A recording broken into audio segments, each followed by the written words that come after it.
আসসালামু আলাইকুম, সবাই কেমন আছেন? আশা করি ভালো আছেন। আমরাও আলহামদুলিল্লাহ ভালো আছি। আজকে ভাবলাম ছোট্ট একটি ব্লগ শেয়ার করা যাক আপনাদের জন্য। যেহেতু আমাদের বিয়ে একদমই কাছাকাছি এসে পড়েছে, আর মাত্র 2-3 দিন বাকি আছে আমাদের ফাংশন শুরু হতে। তাই ভাবলাম আজকে একটু নিজের যত্ন করে নেওয়া যাক। কারণ এত দিন মানে একটা লং টাইম ধরে আমরা শপিং করছি, এখানে যাচ্ছি ওখানে যাচ্ছি। বিয়ে উপলক্ষে কিন্তু আমাদের ঘরে থাকা কম আর বাইরে থাকাই বেশি হচ্ছে। যেহেতু অনেক অনেক অনেক বেশি শপিং করতে হয়েছে, অনেক বাইরে দৌড়াদৌড়ি এটা সেটা কাজ কিন্তু আমাদের বাইরে লেগেই ছিল। তাই আজকে ভাবলাম অনুষ্ঠানের একদম আগ মুহূর্তে কেন না একটু নিজের রূপচর্চা করে নেওয়া যাক। তাই ছুটে চলে আসলাম পার্লারে। আর পার্লারে এসেই আমি আজকে একটি ডিপ ফেসিয়াল নিচ্ছি, যেটা আমার স্কিনের ট্যানকে ডিপ ক্লিন করবে। তাই এখানে বসে পড়লাম অলরেডি আমি ফেসিয়াল করার জন্য। আমার প্রথমে ওয়ান স্টেপ কমপ্লিট হয়ে গিয়েছে, মানে প্রথমবার আমার ফেসটাকে ভালো করে ম্যাসাজ করে ক্লিন করে নেওয়া হয়েছে। এখন আমার ফেসে প্যাক লাগানো হচ্ছে। এরকম স্টেপ বাই স্টেপ কাজ চলবে। আমি এখানে একদম ফ্রেশ আর রিল্যাক্স মাইন্ডে শুয়ে আছি। একবারে মানে এনজয় করতে হবে। যখনই আপনি রূপচর্চা করতে পার্লারে আসবেন না কেন, ফুল টাইমটা আপনি এনজয় করার চেষ্টা করবেন, তাহলে দেখবেন সব কিছুই অনেক বেশি ভালো লাগে। আর একদম ফ্রেশ মাইন্ড, রিল্যাক্স মাইন্ড নিয়ে পার্লারে আসবেন। কোনো চিন্তা ভাবনা সব কিছুকে বাসায় রেখে আসবেন, তাহলে দেখবেন এনজয় করবেন। আমিও অনেক বেশি এনজয় করছিলাম, কারণ মানহাকে আম্মুর কাছে রেখে এসেছি। তাই আমার আজকে টেনশনটাও একদম কম ছিল। আমি একবারে রিল্যাক্স মাইন্ডে এখানে শুয়েছিলাম, আর রিল্যাক্সভাবে শুয়েছিলাম। মানে আমি আমার মতো ছিলাম আর ওরা ওদের মতো ওদের কাজ করে দিচ্ছিল। অনেক দিন ধরে আপনাদের সাথে শুধু বিয়ে বিয়ে বলছি, আর এখন কিন্তু বিয়ে বিয়ে বলতে বলতে অলরেডি আমাদের বিয়ে এসেই পড়েছে। আনন্দের দীর্ঘ অপেক্ষা করার পর এখন আনন্দের দিন এসে গিয়েছে, হঠাৎ করে আবার শেষও হয়ে যাবে, তাই না? সেটা ভেবে কিন্তু আবার একটু কষ্টও লাগছে। এই যে দেখুন, আমার এখানে ফেসিয়াল করার সময় একটু গ্যাপ রাখা হয়েছে, কারণ আমার মুখে কিন্তু বিয়ের বাড়ির আত্মীয় স্বজন এসে পড়েছে, তাই না? বলুন তো কি?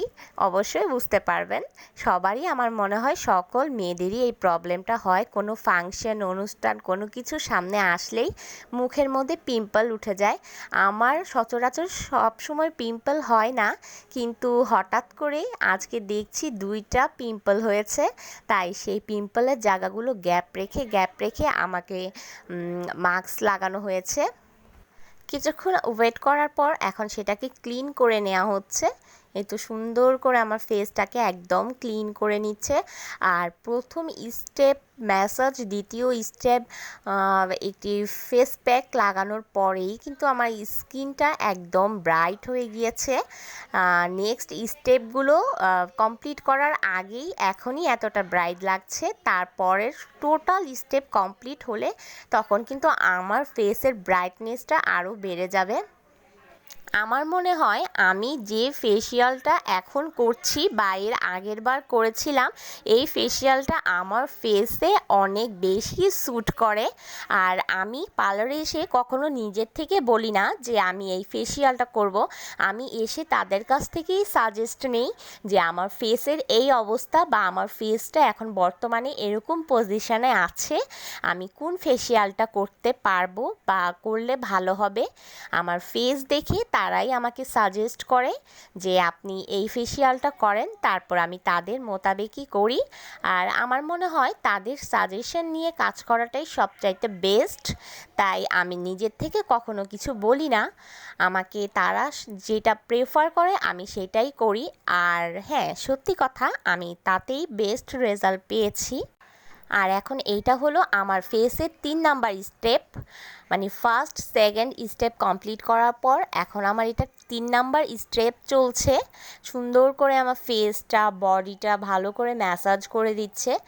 আমি যেহেতু রেগুলার বা সচরাচর প্রত্যেক মান্থলি ফেসিয়াল করতে পারি না, আমার সময় হয়ে ওঠে না, তাই আমার ফেসটা অনেক বেশি ডার্কনেস থাকে বা অনেক বেশি ময়লা হয়ে যায় আমার ফেসটা। আর সেইটা আমি অনুভব করতে পারি ফেসিয়াল করার পর, কারণ ফেসিয়াল করার পর যখন আমার স্কিনের সকল ময়লাগুলো রিমুভ হয়ে যায় তখন বোঝা যায় আসলে আমার ফেসে কতটা ময়লা ছিল বা এখন কতটা ক্লিন হয়েছে। যাই হোক, কথা বলতে বলতে আমার ফেসিয়াল করা কমপ্লিট হয়ে গিয়েছে। এখন আমি চলে এসেছি ব্রু প্লাক করার জন্য বসে পড়েছি। আর আমি কিন্তু আজকে দীর্ঘ 3 থেকে 4 বছর পর ব্রু প্লাক করছি, কেননা আমার স্কিন অনেক বেশি পাতলা। আমি যখনই ব্রু প্লাক করি তখনই আমার আশেপাশে দিয়ে কেটে যায়, তাই আমি ব্রু প্লাক করা অফ করে দিয়েছিলাম। আজকে ভাইয়ের বিয়ে উপলক্ষে আবার করলাম।